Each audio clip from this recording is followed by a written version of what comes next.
కాంగ్రెస్ కి కూడా ఎక్కడెక్కడ ఏం చేస్తుందో అన్న ఇంటెన్షన్ తో నన్ను ఇంత ఇబ్బందికి పెట్టి ఇంతగానం టార్చర్ చేసి, మామూలు టార్చర్ కాదన్న. ఎగ్జాంపుల్ మీరు చూసుకోండి, మీ ఇంట్లో ప్రతి ఒక్కరింట్లో ఆడపిల్ల ఉంటుంది. మన ఆడపిల్లని ఎవరైనా ఇన్స్టాగ్రామ్ లో కానీ యూట్యూబ్ లో కానీ బ్యాడ్ కామెంట్ పెడితే మనం చూసినాం అనుకో, ఏమంటాం, చెల్లి అది తీసేయి, లేకపోతే ఇన్స్టాగ్రామ్ ప్రైవేట్ లో పెట్టుకో అని చెప్తాం.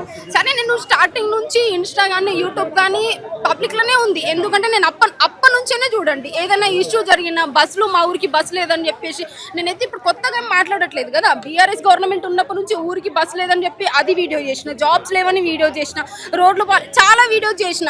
ఈ కాంగ్రెస్ అప్పుడు కూడా బీఆర్ఎస్ గవర్నమెంట్ ఓకే ఒక్క కేసు పెట్టింది, దానివల్ల నేను ఎంత అయిపోయింది, అది కేసు పెట్టింది, నా టార్చర్ నేను అనుభవించిన, అది అయిపోయింది. కానీ ఈ కాంగ్రెస్ గవర్నమెంట్ ఏంటంటే బాగా టార్చర్ చేస్తుంది మనుషుల్ని, మానసికంగా హింసించి చావనన్న చావాలా, లేకపోతే మొత్తం సోషల్ మీడియాకి దూరం అయిపోయి వాళ్ళ గురించి మాట్లాడొద్దు.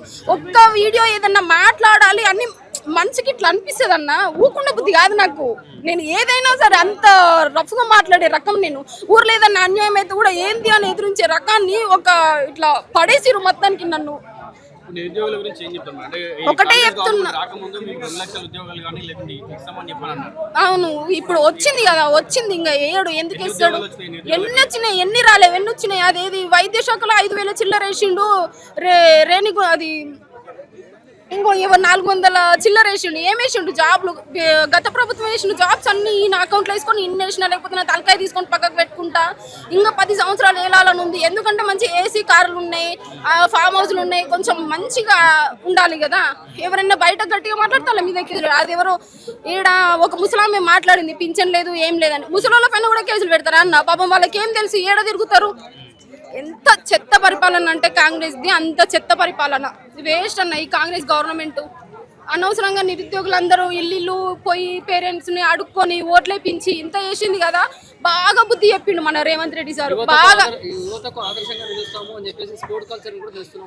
ఏం చేయని కన్నా జాబ్స్ కావాలి కదా, ఏం చేస్తే ఏంది, ఫస్ట్ జాబ్స్ కావాలి కదా. ఓకే, స్పోర్ట్స్ లో ఇంట్రెస్ట్ ఉన్నాను, అది ఓకే, అది ఒక్కటి చేస్తే కరెక్ట్ కాదు కదా. ఇక్కడ నోటిఫికేషన్స్ కూడా వేయాలి కదా.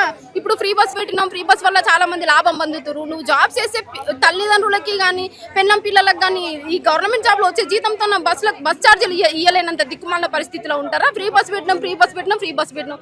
రాజీవ్ యువ వికాస్ గోవింద ఏం చేస్తాడంటే చెప్తా చూడండి అన్న. ఈయన మొత్తం ఒక ప్లాన్ ఏంటంటే, ఎగ్జాంపుల్ ఇంత పెద్ద రోడ్డు ఉందనుకో, ఒక చిన్న మూలకు ఊడిపించి అదొక వీడియో తీపించుకుంటాడు, ఒక ఫోటో తీపించుకుంటాడు, బాగా పబ్లిసిటీ చేయించుకుంటాడు. ఈ మిగతా రోడ్ అంతా ఊడవడు. ఇంకా ప్రతిదీ అంతే.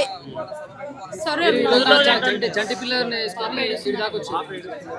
మెయిన్ గా ఇన్ని రోజులు అంటే పాప చిన్న ఉన్నదన్న, నేను ప్రెగ్నెంట్ ఉంటే కొంచెం కేర్ ఎక్కువ ఉండాలి అని చెప్పిన, హెల్త్ కండిషన్ బాగాలేక. సో ఇంకా ఆర్నగర్ లో ఉన్నప్పుడు కూడా ధర్నాకు వెళ్ళిన. సో అక్కడ అందరిని ముందస్తు అరెస్ట్ చేయడం వల్ల ఓకే అట్లా అయిపోయింది. ఇక మళ్ళీ ఈ రోజన్నా వద్దామని చెప్పేసి వచ్చిన. ఒకటే చెప్తున్నా కాంగ్రెస్ గవర్నమెంట్ కి, నిరుద్యోగులను పట్టించుకోండి. ఆ రైతులు ధాన్యాలు కొన్నాక ఎక్కడు అక్కడ అన్న మా ఊరికి రండి, నేను చూపిస్తా. మా ఊరు ఒకటే కాదు, ఏడ పెద్దూరు నుంచి మొదలు పెడితే తెలకపల్లి వరకు ట్రాక్టర్లు లైన్ గా, నేను కావాలంటే వీడియో కూడా పెడితే మీరు చూడండి. పెద్ద ట్రాక్టర్స్ అన్ని లైన్ ఉన్నాయి. ధాన్యాలు సరిగ్గా ఉంటాయి. ప్రైవేట్ వాళ్ళు కొంటే పైసలు వేస్తారా తెలియదు, వేయరా తెలియదు. 2,000 ఉన్నదనుకో, ఇప్పుడు వాళ్ళు ప్రైవేట్ వాళ్ళు 500 తక్కువ 600 తక్కువ చేసి తీసుకుంటారు. ప్రైవేట్ వాళ్ళు ఇప్పుడు నమ్మకం ఉండదు కదా, డబ్బులు ఇస్తారా ఇయ్యారు. అక్కడ రైతుల్ని మోసం చేస్తుండ్రు. మొత్తం కాంగ్రెస్ గవర్నమెంట్ తెలంగాణలో ఉన్న ప్రతి ఒక్కరిని మోసం చేస్తుంది. రేపటి నుంచి బర్రెలక శిరీష అనబడి మీరు లేస్తున్నా. ఈ రోజు నుంచే ఫిక్స్ అయ్యే వచ్చిన, ఏమన్నా చెయ్యి సావనన్న వస్తే ఏమన్నా చేస్తే నోటిఫికేషన్ వచ్చిన దగ్గర పోరాడతా అని చెప్పేసి గట్టిగా ధైర్యం చేసుకొని నన్ను నేను కుదిరించుకొని, మా హస్బెండ్ కూడా పో నువ్వు ఇట్లా భయపడి ఉంటే కాదు, ఏమన్నా అవుతుంది పో చెప్పిండు, వచ్చేసినాయి అంతే. సరే.